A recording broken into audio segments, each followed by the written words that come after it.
పవన్ కుమార్ శర్మ గారు నమస్కారం అండి. నమస్కారం అండి శ్రీలక్ష్మి గారు. మనం పిల్లలు పుట్టిన తర్వాత విద్యాభ్యాసం చేస్తాం కదండి. అవునండి. విద్యాభ్యాసం చేసిన తర్వాత ఏ దేవుణ్ణి ఆరాధిస్తే విద్య బాగా వస్తుందంటారు? శ్రీ గణేశాయ నమః, మహాసరస్వత్యై నమః, శ్రీ గురుభ్యో నమః, హరి ఓం. మనం సరస్వతి చదువు అనగానే మొట్టమొదటిగా సరస్వతిదేవి కావాలి అంతే కదా.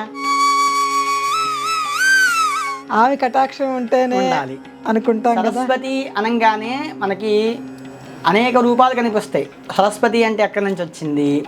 ఎక్కడి నుంచి వచ్చింది? శ్యామల, శ్యామలాదేవి, రాజశ్యామల, సాక్షాత్తు రాజశ్యామల లలితా పరమేశ్వరి యొక్క మంత్రి. లలితా స్వరూపాల్లో వచ్చేసరికి లలితా పరమేశ్వరి మూలశక్తి అయితే ఆవిడ యొక్క రెండు వైపులా ఉన్నటువంటి శక్తులు రాజశ్యామల, వారాహి. వీళ్ళిద్దరూ కూడా ఆ మంత్రి వచ్చే రాజశ్యామల అంటే మొత్తం ఈ చదువుకు సంబంధించినటువంటి జ్ఞానానికి సంబంధించిన దేవత ఈమె. వారాహి వచ్చేసి సమస్తమైనటువంటి ఇప్పుడు మనం ఏ వర్క్ చేయాలన్నా ఎటువంటి పని చేయాలన్నా దానికి సంబంధించిన శక్తి వారాహి దేవత. మంత్రి ఈమెగా ఉంటే ఎవరైతే రాజశ్యామల మంత్రిగా ఉంటుందో ఈవిడంతా కూడా విద్యాదేవత. అందుకని ఈవిడ చేతిలో వీణం ధరించి, అలాగని లలితా పరమేశ్వరి లాగానే ఈవిడ కూడా చెరుకు గడని ధరించి ఉంటుంది. ఈమె విద్యాదేవత. ఈ విద్యాదేవతల్లోకి వెళ్ళేసరికి మనం చాలామంది ఈ విద్యకు అనుకూలమైన దేవతలు ఉన్నారు. సరస్వతి ఆవిడే మనం సాత్విక దేవతలకు వచ్చేసరికి సరస్వతిగా రూపు చెందింది. ఆవిడలోంచేటువంటి వాడే గణపతి, విద్యా గణపతి. ఇలాగ గణపతికి కూడా అంతటి శక్తి ఉంటుంది, అంత జ్ఞానాన్ని ఇచ్చే శక్తి ఉంటుంది, సరస్వతికి ఉంటుంది. ఇక మనం దక్షిణామూర్తి, సాక్షాత్ పరమేశ్వరుడే దక్షిణామూర్తి స్వరూపంలో ఉంటాడు. విద్యను ప్రసాదిస్తాడు, జ్ఞానాన్ని ఇస్తాడు. విద్య అంటే ఏమిటి? జ్ఞానమే. జ్ఞానం ఉంటేనే సమస్తము మనం వశపరుచుకోగలం.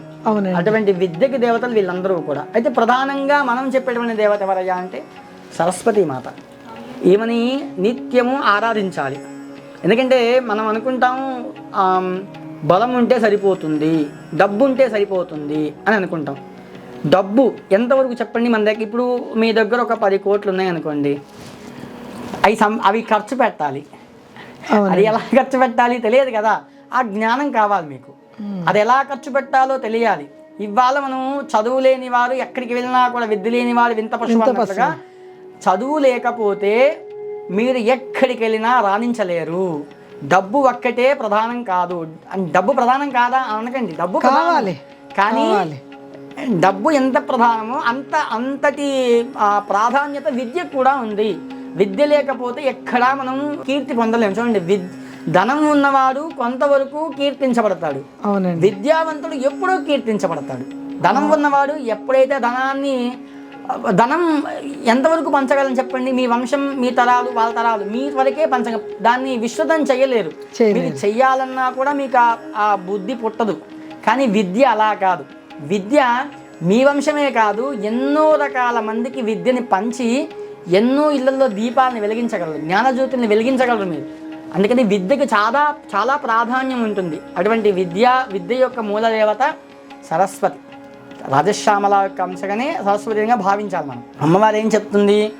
మనం లౌకిక విషయాల్లోకి వద్దాం. ఇప్పుడు చూస్తే మనం సరస్వతీదేవి యొక్క చిత్రపటాన్ని గమనిద్దాం. అమ్మవారు ఎలా ఉంటుంది అంటే ఒక బండ మీద, అవునండి, ఒక బండ మీద తెల్లటి వస్త్రాన్ని ధరించి వీణం పట్టుకొని, ఒక చేతిలో జపమాల పట్టుకొని, ఒక చేతిలో పుస్తకాన్ని పట్టుకొని, వీణను పట్టుకొని ఇలాగ అమ్మవారి దర్శనం ఇస్తుంది మనకి చక్కగా. ఆ పక్కనే ఒక పారేటువంటి సెలయేరును పట్టుకొని హంసవాహనాన్ని ఎక్కి ఒక వృక్షము కింద దర్శనమిస్తుంది సరస్వతి అమ్మవారి యొక్క చిత్రపటం. మీరు ఎక్కడ గమనించినా ఇదే విధంగా ఉంటుంది. ఎందుకు అంటే అమ్మవారిని చూస్తూ మనం గమనించి నేర్చుకోవాల్సిన ఎన్నున్నాయో చూడండి అని చెప్పి అమ్మవారి చెప్తుంది. అందుకనే దేనికైనా విద్యా జ్ఞానం చాలా ఉత్తమమైనటువంటిది. వివరించండి. సరస్వతి అమ్మవారి యొక్క చిత్రపటాన్ని ఇప్పుడు నేను చెప్పినట్టుగా అలా గమనించినట్లయితే చెప్పండి. అమ్మవారి మనకి ప్రధానంగా ఏం చెప్తుంది అంటే ఒక బండ మీద కూర్చొని ఉంటుంది. బండ మీద మనస్సు ఎక్కడైనా ఒకే చోట పఠనం చెయ్యాలి అని చెప్పడానికి ఎటు తెలగనటువంటి ఒక శిలలాగా ఏదన్నా ఏకాగ్రతగా ఉండాలి అని చెప్పడానికి కోసం అట్లా ఆశ్రయించు కథలని. అలాగనే మన మనస్సుగా అలా అమ్మ తెల్లటి వస్త్రాన్ని ధరించి ఉంటుంది. ఎందుకు అంటే ఆ తెల్లటి వస్త్రం నిర్మలత్వానికి సంకేతం. ఏది చేయాలన్నా కూడా మనం చూడండి, మనం ఎంత ఏదో ఆలోచిస్తూ ఏదో అలజడిగా ఉన్నాం అనుకోండి, మనం ఏది చేయాలన్నా కూడా చేయలేం. ఎందుకు అంటే మన మనసులు అవి కేంద్రీకృతం కాదు.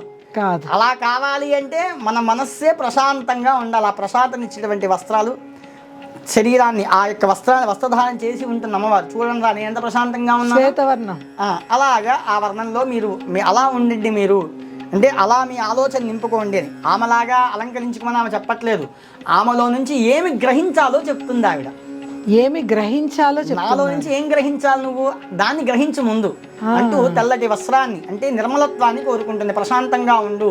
ఎలా ప్రశాంతత అంటే కొండ చర్యలు విరుగు పడుతున్నా కూడా నిర్మలంగా నిలుచున్న చోట నుంచే ఎలా తప్పించుకోవాలో అటువంటి ఆలోచన కలిగి ఉండు అని చెప్పడానికి కోసమే ఎప్పుడూ కూడా ప్రశాంతంగా నిర్మలంగా. ఎలా అండి కొండ చర్యలు విరిగి పడుతూ ఉంటే నిర్మలంగా ఎలా ఉంటారు? కంగారుతో పరిగెత్తి ఇంకొక 2 రాళ్ళు మీద వేసుకోవద్దండి. మీరు కొంచెం పక్కకి పరిగెత్తి మనం కొన్ని పనులు ఆవేశంగా చేస్తాం. అలా ఆవేశంగా చేయడం వల్ల అనర్థం ఏర్పడుతుంది. అలా కాదు, నిర్మలంగా నించో ముందు. అక్కడ నువ్వు అసలు గ్రహించు అక్కడ ఏం జరుగుతుంది. వెళ్ళిపో. ఇప్పుడు మనం ఒక దూరంగా ఒక 100 అడుగుల దూరంలో ఉన్నాం అనుకోండి, ఇంకొక 100 అడుగుల దూరంలో ఏదో పడిపోతున్నాయి, మనం అక్కడ 10 మంది ఉన్నారు, కబగబ కాపాడుదామని పరిగెత్తాం అనుకోండి, ఆ 10 మందిని కాపాడడం కోసం నువ్వు నీ వల్ల అవుతుందా? ఆ శక్తి నీకుందా? 10 మందిని కాపాడే శక్తి నీకుందా అనేటువంటి గ్రహించు. ఎలా కాపాడొచ్చో కూడా గ్రహించు. నువ్వు కాపాడగలవా అని ముందు గ్రహించు. ఇప్పుడు సముద్రంలో ఒక వ్యక్తి దూకాడు అనుకోండి, నీకు ఈత రాకుండా కాపాడదామని నువ్వు దూకావు అనుకోండి, ఏమవుతుంది? ఇద్దరు మునిగిపోతారు. అలా కాదు, నువ్వు పైన ఉండి వాడిని ఎలా కాపాడాలో అనేటువంటి ఆలోచన చెయ్యి. అటువంటి నిర్మలత్వాన్ని ఇప్పుడు మనం అలజడిగా ఉండకండి, ప్రశాంతంగా ఉండండి. ప్రతి చిన్న విషయానికి ఈ రోజుల్లో పిల్లల్ని చూడండి, స్కూల్కి వెళ్ళాలి అనుకోండి, వాడు స్కూల్కి వెళ్ళాలన్నా కాలేజీకి వెళ్ళాలన్నా వాడు చేసే ఇంట్లో హడావిడి తల్లిదండ్రులకి వీళ్ళు చదువుతున్నారా వాడు చదువుతున్నారన్న విషయం తెలియదు. ఎంత గందరగోళం చేస్తారంటే పొద్దున పూట అందరి ఇళ్లలో ఉండే సమస్యనే నేను మీకు ప్రత్యేకంగా చెప్తున్నాను అంతే. అటువంటి అలజడి నుంచి మీరు బయటపడండి ముందు. మీకు మీ ఎదురుకు పెద్ద కొండ ఉంది ప్రస్తుతానికి, అంటే చదువు అటువంటి పెద్ద కొండ మీ ఎదురుగా ఉంది, చాలా పెద్ద కొండ అండి ఈ రోజుల్లో. దాన్ని ఈ రోజుల్లో మీరు ఈ పూటకి మీరు దాన్ని జయించలేరు, మీకు చాలా టైం పడుతుంది. ఇప్పటి నుంచే ఎందుకు దాని గురించి అంత ఆవేశపడి దాన్ని చూడండి. మనం ఎక్కువ ఆలోచించినా, ఎక్కువ అలజడి పొందినా, ఎక్కువ ఆర్భాటంగా ఉన్నా తొందరగా మనకి తెలియని శరీర రోగాలన్నీ వచ్చేస్తున్నాయి ఇప్పటి రోజు. అలా మీరు అంతటి ఇదిగా ఉండకండి, ప్రశాంతంగా ఉండండి. ముందు మీరు మీ టార్గెట్ ఏంటో దాని గురించి ప్రత్యేకమైన శ్రద్ధ పెట్టండి. అన్నిటి గురించి అప్పుడు వంట చేస్తారండి ఇంట్లో పిల్లలకి. నేను పిల్లల గురించి చదువు గురించి చెప్తున్నాను కాబట్టి వాళ్ళ గురించి ప్రత్యేకంగా చెప్తున్నాను మీకు. తల్లి తండ్రి, ఇప్పుడు తల్లి తను పొద్దున్నే లేచి తను 7 గంటలకు లేస్తుందని, తను 6 గంటలకు లేస్తుంది, తను 5 గంటలకే లేస్తుంది. తనకి వండి పెట్టాలన్న బాధ్యత మనకి జ్ఞాపకంగా ఉంటుంది, తను ఏం చెప్పక్కర్లా. కానీ తన కట్టి ఆ క్యారేజీ రెడీ చేసే లోపలే ఈయన అలజడి ఎక్కువ ఉంటుంది. అవును కదా. ఎంత దీనివల్ల ఏమవుతుంది, తిను ఇక్కడుండే ఈ పిల్లవాడు అధికంగా ఆవేశపడతాడు, తద్వారా తల్లిని ఇబ్బంది పడతాడు, తండ్రిని ఇబ్బంది పడతాడు. వీడు చదివేదంతా కూడా తను చదివినా ఈ పాలికి నేను కలెక్టర్ అయిపోదామా అనేంత విరక్తి కలిగిస్తాడు తల్లిదండ్రులకి. అలా ఉండకండి, ప్రశాంతంగా ఉండండి. పిల్లలు ముందు దాన్ని చూడండి, నిర్మలత్వాన్ని మీరు పొందండి ముందు. ఎందుకంటే నిర్మలంగా ఉన్నవాడు ఎప్పుడైనా విజేత అవుతాడు, అలడిగా ఉన్నవాడు వెనక సీట్లో కూర్చుంటాడు. అలాగా ముందు ప్రశాంతంగా ఉండండి. ప్రశాంతంగా ఉండటం తద్వారా మీకు సమస్తము బోధపడుతుంది. వారి టీచర్ చెప్పేది కూడా మనం అలజడిగా ఉంటే అర్థమవుతుందా? ఇప్పుడు నేను చెప్పేది గడగడగడగడ 100 చెప్పాను అనుకో మీకు అర్థం కాదు. అలాగనే నేను నిర్మలంగా చెప్పినట్లయితే మీకు అర్థమవుతుంది. మీరు అడిగే ప్రశ్న కూడా నిర్మలంగా ఉంటే నేను నిర్మలంగా ఉండి సమాధానం చెప్పగలుగుతాను. అటువంటి సమయం, అలాంటి సందర్భాలు కూడా వస్తాయి ప్రతి మనిషికి. పిల్లలకనే కాదండి, అమ్మవారి సరస్వతి పిల్లలకైనా, సమస్త మానవాళికి సరస్వతి అనుకోనే. పశుపక్షాదులకు కూడా. ఎలాగా అంటే ఆ సబ్జెక్ట్ ఇంకా మళ్ళీ వస్తాను మీకు. అలా నిర్మలంగా ఉండండి పిల్లలు, అంతటి స్వచ్ఛమైన మనస్సుతో. వీణ దేనికి సంకేతం చెప్తాను. అమ్మవారు సరస్వతి అమ్మవారు అలా తెల్లటి వస్త్రాన్ని, శ్వేత వస్త్రాన్ని ధరించి నిర్మలంగా ఉండండి అని ఒక బోధ సందేశం. రెండవది వచ్చేసి అమ్మవారి పుస్తకాన్ని ధరించి ఉంటుంది. ఎందుకు ధరించి ఉంటుంది అంటే ప్రతి మనిషి కూడా చదువుకొని ఉండాలి, జ్ఞానాన్ని సంపాదించుకోవాలి.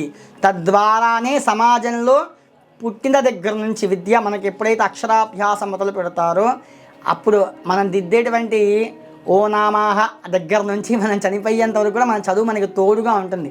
ధనము తోడుగా రాదు, ఏ సందర్భంలో వస్తుందో తెలియదు.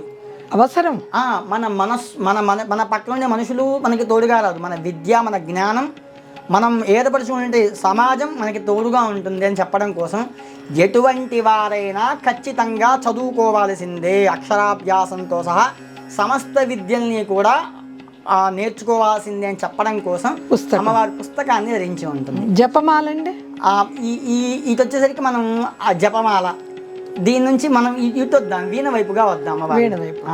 వీణ వైపుగా వచ్చేసరికి ఒక వీణను ధరించి ఉంటుంది.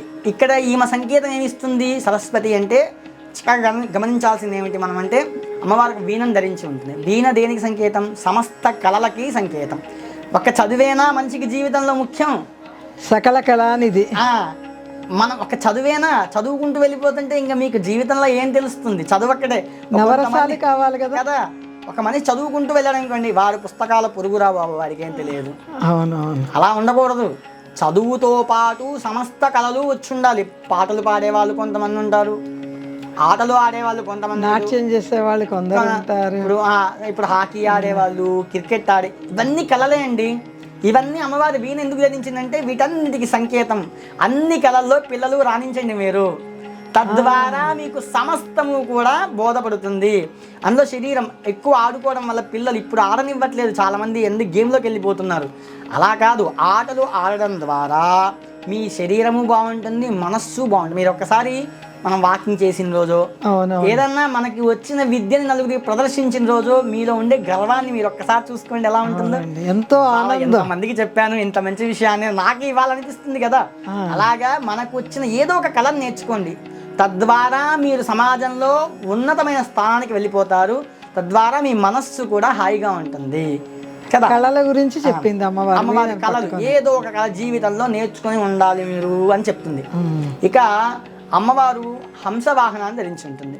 ఎందుకు అంటే, నాయన సమాజంలో మంచి చెడులు అనేవి రెండు ఉంటాయి. అంతా మంచిగా ఉండడానికి ఇదేం సత్యయుగం కాదు, కలియుగం. అవును, అలాగే సత్యయుగంలో కూడా ధర్మాధర్మాలు లేకుండా ఉన్నాయా? ఉంటాయి. అటువంటివన్నీ కూడా నీ జీవితంలో అన్నీ నీకు ఎదురవుతూనే ఉంటాయి. అవును, కానీ హంస ఎలాగైతే పాలలో నీటిని వేరు చేసి పాలని మాత్రమే గ్రహిస్తుందో, సమాజంలో ఉన్నటువంటి చెడుని స్వీకరించకు, చెడును వదిలేసి నీకు ఏది అవసరం మంచి, తద్వారా మంచినే స్వీకరించు అని చెప్పడానికి హంసవాహనాన్ని ధరించి ఉంటుంది సరస్వతి అమ్మవారు. చాలా చక్కగా అంతటి జ్ఞానం చూడండి మనకి అమ్మవారు. ఇంకా అమ్మవారు ఒక పారేటువంటి సెలయేరు పక్కన కూర్చుని కనిపిస్తుంది. దాని అర్థం ఏమిటి అంటే, మొదట్లో చెప్పారు కదండి, బండలాగా ఒకే చోట ఉండాలి కదా. అలా కాదు, ఇప్పుడు మనకి ఎన్నో వ్యవస్థలు ఉన్నాయండి, బాల్య వ్యవస్థ, యవ్వన వ్యవస్థ, కౌమార వ్యవస్థ అంటూ. ఒకే చోట ఉన్నామా, పెరిగామా, పెద్దవాళ్ళం అయ్యామా? అలాగనే పారేటువంటి నది ఎలాగైతే ప్రవహిస్తూ ఉంటుందో, ఒకే నది ఏదన్నా వేస్తే దాంట్లో ఉంచుకుంటుందా ఒకే చోట? లేదు, ప్రవాహంలో కొట్టుకెళ్ళిపోతూ ఉంటుంది. అలాగే వెనక్కి తిరగదు. మళ్ళీ నువ్వు ఇన్ని కళలు సంపాదించుకున్నావు, నీలో ఒకే చోట ఉండకు, ఆ కళని విస్తృతం చెయ్యి. విస్తృతం అలా నది ఎలాగైతే పారుతుందో అలాగే నీ కళలను కూడా పారించు, ఒకే చోట తీసుకెళ్ళిపోతూ ఉండాలి. తీసుకెళ్ళి నీ తర్వాత వారికి కూడా అందాలి కదా అవన్నీ. అలాగ ఒకే చోట ఉండకుండా సమస్తాన్ని కూడా నీలో ఉంచుకున్నటువంటి కళని సమస్తానికి అందించు. అలా నది ఎంతమందికి దాహం తీరుస్తుందండి కదా, ఎలా ప్రవహిస్తూ ఉంటే మనం బ్రతకగలుగుతాం. అటువంటి నది సరస్వతి, ఒక చోట నుంచి ఒక చోటకి, ఒక చోట నుంచి ఒక చోటకి కదా వ్యాప్తి చెందుతూనే ఉంటుంది కదా. నిలకడగా లోపల ఉంచుకోదు అమ్మవారు, అన్ని ఇచ్చేస్తుంది, బయటికి నెట్టేస్తుంది. అలాగా చక్కటి విషయం అండి ఈ విషయం కదా. అలాగా చక్కటి విషయం. అమ్మవారి చివరిలో జపమాల, మీరు అడిగారు ఇందాక, జపమాల ఎందుకు ధరిస్తుందండి? చూడండి అమ్మవారు ఎంతటి జ్ఞానాన్ని ఇస్తుందంటే, నువ్వు ఎంత ఉన్నతమైన స్థితికి వెళ్ళినా కూడా చివరిలో నీకు కావాల్సింది మోక్షం. మోక్షం. జపమాల దేనికి సంకేతం? జపానికి కదా, దేవతారాధనకి, జపానికి, జ్ఞానానికి సంకేతం, మోక్ష మార్గానికి సంకేతం. అటు ఇన్ని నేర్చుకున్నా కూడా నువ్వు చివరిలో అందుకోవాల్సింది దైవాన్ని మాత్రమే అని చెప్పడం కోసం జపమాల ధరించి సరస్వతి అమ్మవారు ఎప్పుడూ కూడా జపం చేస్తూ ఉంటుంది. తద్వారా నువ్వన్నీ చెయ్యి, ధర్మార్థ కామ మోక్షాలన్నీ కూడా అనుభవించిన తర్వాత మాత్రమే, అంటే ఏమన్నా నేను చనిపోయేటప్పుడు దేవనామస్మరణ చేస్తాను, ఇప్పటి నుంచి చెయ్యను అని కాదు. ఇవన్నీ మీరు చెప్పిన కళ్ళన్నీ ఇప్పుడు చెప్పిన కళ్ళన్నీ కూడా అమ్మవారు మనకి ఇస్తూ వచ్చిందే కదా. అవునండి, భజగోవిందంలో చెప్పారు కదండి. భజగోవిందంలో ఏం చెప్పారు? ఎప్పుడో చేయాల్సింది, చెయ్యాలి, చిన్న వయసు నుంచే చెయ్యాలి అని. అంతే కదా. మనం ఆ చిన్న వయసు నుంచి ఆరంభిస్తేనే మనకి ఒక వయస్సు వచ్చేసరికి ఆ నామస్మరణ ఉంటుంది. ఏదో పెద్ద అయిపోయిన తర్వాత కాయ పండిపోయి రాలిపోయేటప్పుడు నేను మంచి చేస్తా అన్నప్పుడు ఉపయోగం. నోరు పలకాలి, కన్ను చూడాలి, చెయ్యి పని చేయాలి, కాలు పని చేయాలి, శరీరం మొత్తం కూడా అన్నీ బాగున్నప్పుడే భగవంతుని స్మరణ చేస్తూ ఉంటే తద్వారా భగవంతుడు చివరిలో తనలో ఐక్యం చేసుకుంటాడు. అలాగా ఆ యొక్క జపమాలను ధరించి సరస్వతి అమ్మవారు చక్కగా మొత్తం చేసిన తర్వాత ఈ మొదటి నుంచి చేసిన సాధనంతా కూడా భగవదారాధన కోసమే. ఇప్పుడు మీరు చేసిన ప్రతిదీ కూడా మీ మనశ్శాంతి భగవంతుడు ఇచ్చిన వరప్రసాదం. మీకు మీలో ఉన్న కళలు, ఇప్పుడు చెప్పిన కళలన్నీ కూడా అమ్మవారే మీకు ఇచ్చింది. అలాగనే అమ్మవారి నుంచి పుస్తకము, ఆ పుస్తక పాఠమంతా కూడా మీకు అమ్మవారి ఇచ్చిన అనుగ్రహమే. ఈ పాడినటువంటి నది అమ్మవారి ఇచ్చింది. ఇవన్నీ అమ్మవారి చెప్పిన అమ్మవారి కృతజ్ఞతగా ఏం చేయాలి? దైవనామస్మరణ చెయ్యాలి. చేయడం ద్వారానే మీ జీవితాన్ని మీరు ఉద్ధరించుకోగలరు అని చెప్పడానికి ఈ యొక్క విషయాన్ని అమ్మవారి ఇలా చూపించింది మనకి. పిల్లలందరూ కూడా ఖచ్చితంగా సరస్వతి అమ్మవారిని చూసి, ఈ ప్రేక్షకులు వినేటువంటి ఎవరైతే ఈ ప్రేక్షకులు ఉన్నారో వారందరూ కూడా ఖచ్చితంగా ఈ విషయాల్ని పిల్లలకి చెప్పి వాళ్ళకి మంచి జ్ఞానాన్ని ఇచ్చి తద్వారా పిల్లల్ని మంచి ఉన్నతమైన స్థితికి చేర్చాలన్నటువంటి ఉద్దేశంతో అమ్మవారి యొక్క అనుగ్రహంతో ఈ వాక్కులు పలుకుతున్నాము. గణపతి అనుగ్రహంతో అందరూ కూడా విద్యావంతులు అవ్వాలి, యశస్వంతులు అవ్వాలి, కీర్తివంతులు అవ్వాలి, సమస్త ఐశ్వర్యాలతో వర్ధిల్లాలి. జై గణేశాయ నమః. స్వస్తి.